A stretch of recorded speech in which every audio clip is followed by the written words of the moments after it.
half-assed Daily Decembear. Hey, this is Tommy, and this is our half-assed Daily Decembear for, it'll be December 20th. And I have Kevin Mize in the center, and Albert Sotelo, and Dan Ricci on the other side. So, Albert, tell us about what took you all back to the Philippines and what's going on there. Well, for one, I am Filipino, born and raised here, and my parents have long retired. And one of our visits was intentionally to visit my mom and dad, where my mom was sick.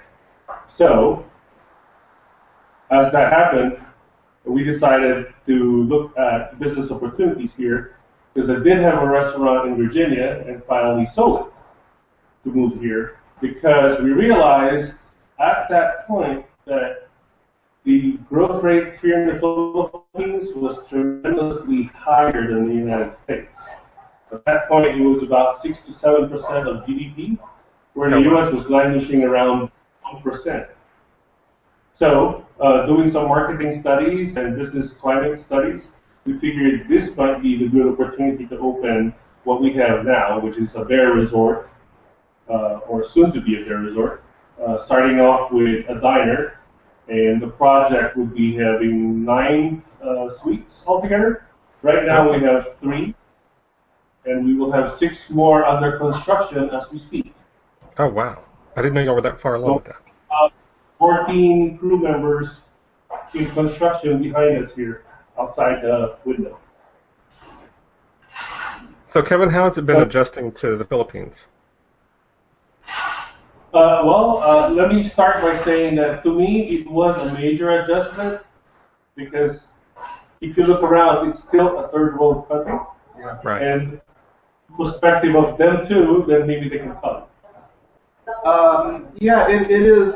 You see a lot of class system stuff here, but you know, it's okay. You can still get around. It's a modern.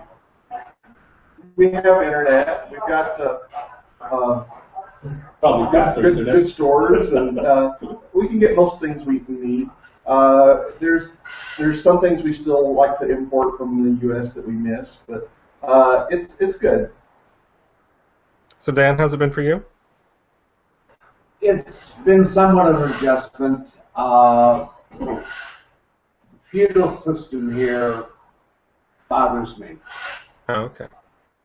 And I think that's just part of a growing process that the Philippines is going through now as it becomes more of a modernized country.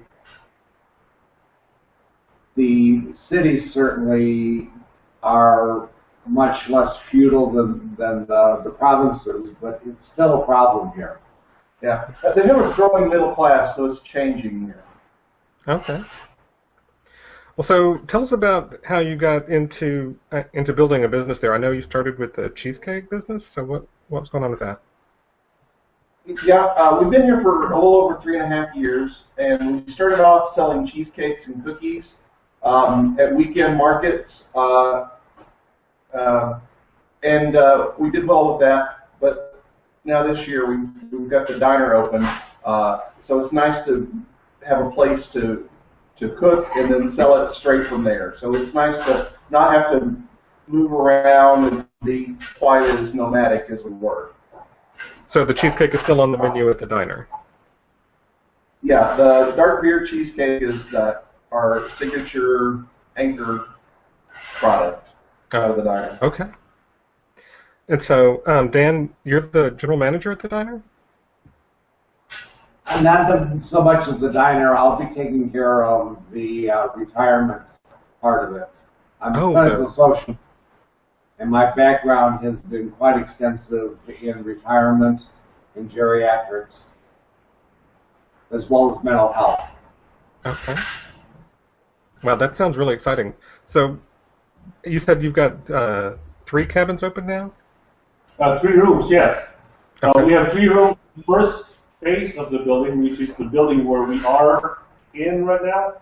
Above us are 3 rooms with a large fine dining area, where we will have private table diners come in, and then adjacent to us, behind these windows that you see, will be another building which is under construction. So when do you expect that to open? Well, okay, that's another thing about construction here, which we learned quick. They told us that this building would be ready by December a year ago. Oh, It no. didn't actually complete until May. So right now, we changed construction companies, and I am personally managing the construction, and I will say it should be done by May of 2016 next year. I mean, 2015. 2015, okay. 2015. Yeah.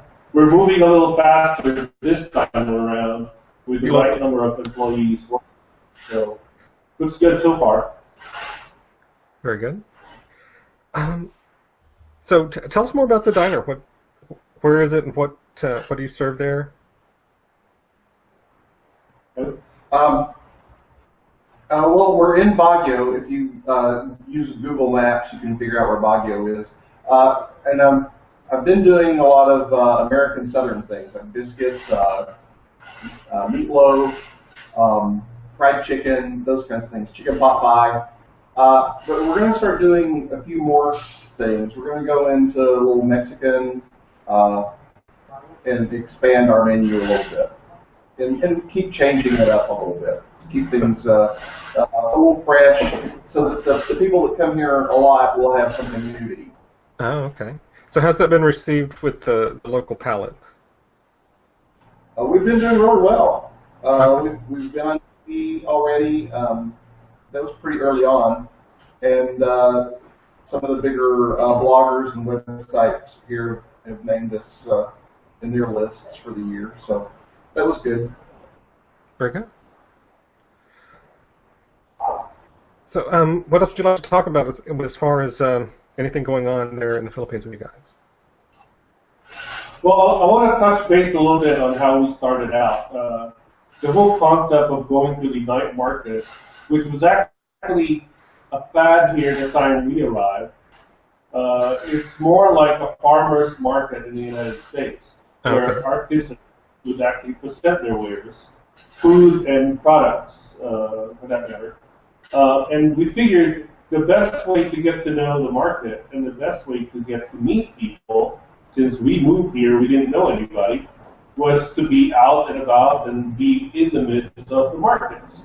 So there we met a lot of artisanal vendors, bakers, chefs, and a lot of really good people. The people that were really into foodism were out there on a regular basis. So that developed our network quite quickly, where at the same time we also got networked with companies such as the Manila Polo Club that picked up Kevin's dark beer cheesecake as soon as they found out that his cheesecake is the best yet. Literally telling their staff to stop making their own cheesecakes and use his instead. Oh, wow. A French chef. American product, they asked him to do it. Of course. So that's how that all started. And then leading into holidays here, we had a lot of brisk business during the holidays for cookies as a packaged gift. And also the movie stars and big celebrities in the Philippines started, placing huge orders. The biggest order we had was from this really top endorser / celebrity who bought 108 cheesecakes at one time. And that also got Kevin featured in some news magazine type of TV shows. But I think the epitome of all this is him working as a guest chef at one of the culinary schools. So he's been doing that on the side as well, which is great because it allowed him to, share what he's known and share what he can learn some more from locally and from what he's learned back when he started being a chef. Right now, we're actually employing some employees that have gone through some fast food joints, and now we're basically, I'd say, upgrading their standards as far as cuisine. We do have one chef assistant of Kevin's that's trained from the United States as well, so that helps here. Things move slower here, so we have to work on speeding things up and not be on island time. Well, so Kevin, what are some of the things you've been teaching at this culinary school? At the culinary schools, I've applied at 2 different ones, and I may start teaching it at a 3rd one soon. I teach American food, which we go through American Southern things. I teach them biscuits and clam chowder and some American style things for a week.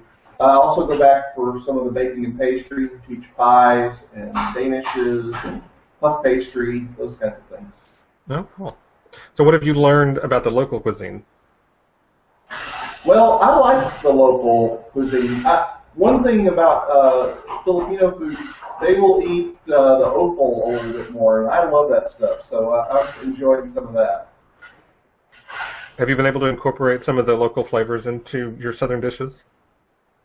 Yeah, well, like we have dirty rice on the menu from New Orleans, and if I were making that, I'll put a little bit of chicken liver in it, but here I kind of go a little more heavy-handed with it, and I make it the way I like it, because the locals will like that even better, with a little bit more chicken liver in it. So I make a few changes like that to what we do to fit local flavor, but it's always something that I like. That's great. And then he has modified a lot of cheesecakes. For instance, one of our most popular sellers is the durian cheesecake. Oh, I don't know if you're with durian, but it's a tropical fruit that when you open it up, it kind of smells like manure. Yeah. But it's very, very popular, and adding that to flavor a cheesecake has really gone over very big here. People get very excited about it. Durian has such a strong smell to it that there's a lot of hotels and places here in Asia that ban it entirely. Like, you can't bring it on the property; it stinks so much. Yeah, I saw a video. A friend of mine that does a YouTube channel also, he's in Singapore, and he went to a place that serves it, and he got the full treatment there at that establishment. he got a lot of help. So, Dan, what are you looking forward to with the resort and the retirement center there? Well, we're looking for people who I think want to come more than just for a week. I imagine in the beginning people will come, stay a week, maybe 2 weeks. But the climate here in Baguio is, I refer to it as perpetual spring. I grew up in Chicago, and this reminds me very much of spring in the Midwest. All year round, our average temperatures at night are in the upper 50s. During the day, they're in the low to mid 70s. The record high for Baguio is 84 degrees. So, I mean, it's ideal weather. I just love it here. That sounds great. It's never too hot, too cold. So what's the cost of living there? Say again, please. Cost of living. The cost of living, about a third of what it would cost in the United States. Wow. But are you only seeing about a third of the amenities there? We have a lot more amenities in some senses than you would in the United States. For instance, everybody here has a maid. We have drivers, or chauffeurs if you want to be fancy. How about some of the carries our bags at the grocery store? Oh, and when you go to the grocery store and you bring your cart to the checkout, you don't unload your cart. One of the workers come and unload your cart. You just stand there and cart, everything is bagged, put in your cart, and somebody takes it out to your car. Okay. So a lot more demand labor. Yeah. Services are a lot cheaper here. So, you know, if you were living here, it's easy to have someone come and do your laundry for you and clean your place for you and take care of all those little details. And then the other good thing about the Philippines is they speak English, so you can go to the grocery store, you can go out, see movies, and live staying in one tiny little place. Like some people that retire and move to Mexico or to Thailand, they wind up staying in a gated community and they don't really experience the country that they're living in. Here you can get out and meet people and talk to people and move around. I was watching a Filipino game show recently, and it was like more than half in English, but not enough that I could follow absolutely everything. But there would be enough. There would be questions with enough English, and it's like, oh, I know the answer to that. It was kind of an odd experience. Well, one thing I know when I do my shopping at the public market is it's a whole lot easier if you have someone that knows the prices of all the goods that you're supposed to buy. So think of him as a purchaser or a purchase agent for you, or a, how do you call that? Concierge shopper? Yeah, personal shopper. Yeah. I send a text message of what I need, and he checks out prices, and then as I show up, he escorts me around to the vendors with the best prices of the goods I need. This is at the public market. This is a grocery store like we go to in the States. It's more of Like a farmer's market. right. There's a lot of different choices, a lot of different vendors. There'd be like 6 or 7 people selling potatoes and several selling lettuce and different things. So you have to go to different stalls, different vendors, and get the different amounts. Where we live here in Baguio, this is where they grow a lot of the vegetables here. The prices are great. So like potatoes usually run about 30 to 35 pesos, which is less than $1 per kilo. And a kilo is 2.2 pounds. Right. Right. So picture 35, 40 cents a pound for potatoes. Wow. So. So, Albert, what else do you want to share about the future of this resort and retirement center that you're working on? Well, let me tell you about the gay aspect of it. Of course, we as a gay couple and as a gay resort will definitely want to market to the gay retirees moving forward. So closest to us would be our friends like yourself, but more so gays from the northeast of the United States where it's much extreme during winter, or maybe in the southwest where it's really hot during the summer. A mild climate like we have, we would be a perfect destination for those that would like to have a change of scenery at a lesser cost, even while owning their own home and having it locked down for the entire winter. Of course, here, as Kevin has mentioned, a lot of the other services are actually quite cheap, I must say. As a matter of fact, everything that a gay man would need, a bar, someone who actually does beard shave, would be pennies to the dollar. How much did you pay the last for your haircut? My beard trim and head shave was 65 pesos, which is about $1.50. Wow. Because it's like $6 at a cheap place here in the States. And all that, that's 500 and a foot's the peso, which is $10. For massage, I don't have to go anywhere.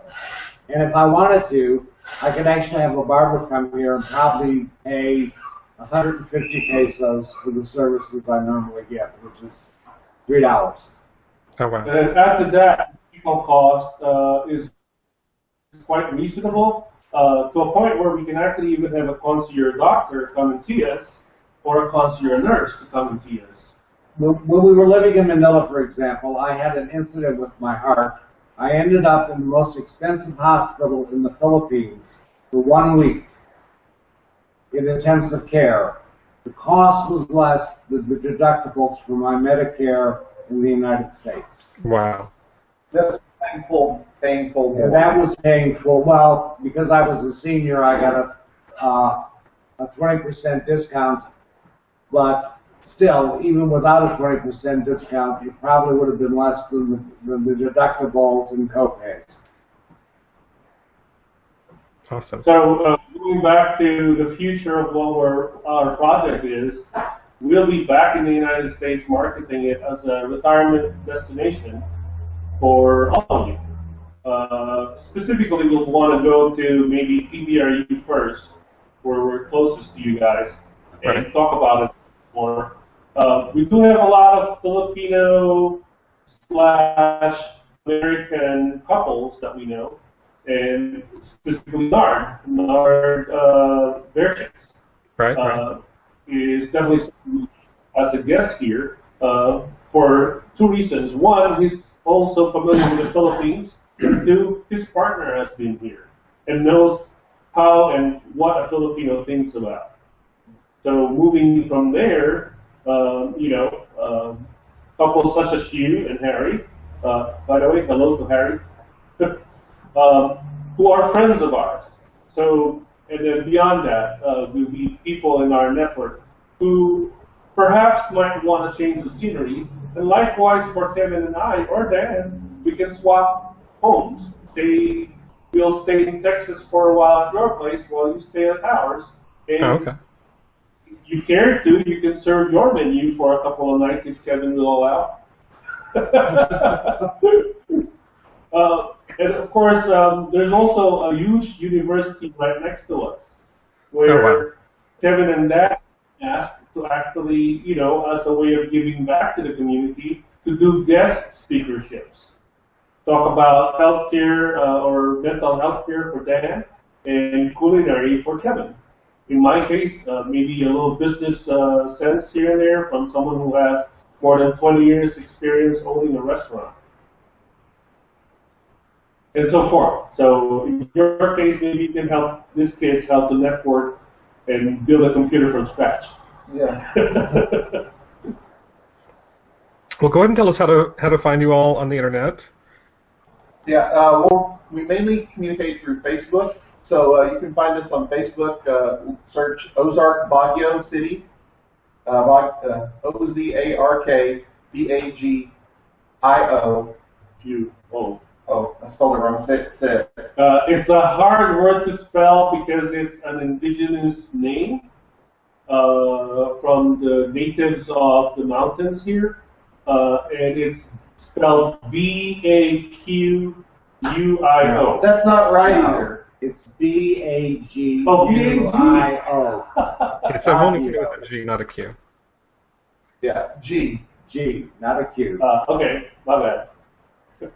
Yeah, y'all were writing about it all this time, and I had no idea how to pronounce it. And then I saw somebody say it on another blog. It's like, oh, that's it. Baguio. Baguio. It's a lovely, lovely place. Think of the Ozark Mountains in the United States when you want to think of Baguio, because that's the topography here. Rolling hills, lots of pine and woods. The climate, as I say, is mild the year round. As I said, I think I mentioned before, the record high in Baguio is 84. The record low is 49. Oh wow! I will definitely pitch it to Harry, especially because he's always wanted to be in the mountains, and it just gets too cold here in the mountains. Right. Well, see, the good thing is we have this mild weather here. And then you can drive down the mountain to the ocean and have a beach. Yeah, in an hour. It's 1 hour to the beach here. Yeah. Here. So you can have temperate climate, and then you're an hour away from tropical beach. So you can pick. We can have it my way and his way. Exactly. Very good. As far as the tropical beach, you can easily Google search islands here in the Philippines where I believe we are actually the top island in the entire world right now for the Palawan Beach, which is actually southwest of the Philippines. But more importantly, all those islands are strewn all over the Philippines. We have about 7,100 islands, and they're all just, and we're about an hour away from a few of them. Yeah. Okay. All right. In fact, right off our coast is an area called the 100 Islands, which is 100 smaller islands that are part of the Philippines, and they all have beautiful beaches. Oh, wow. Just going back to something earlier that you asked, how do we find things here? Specifically, we do get some imported stuff, and we just got a box in from one of our friends from Texas.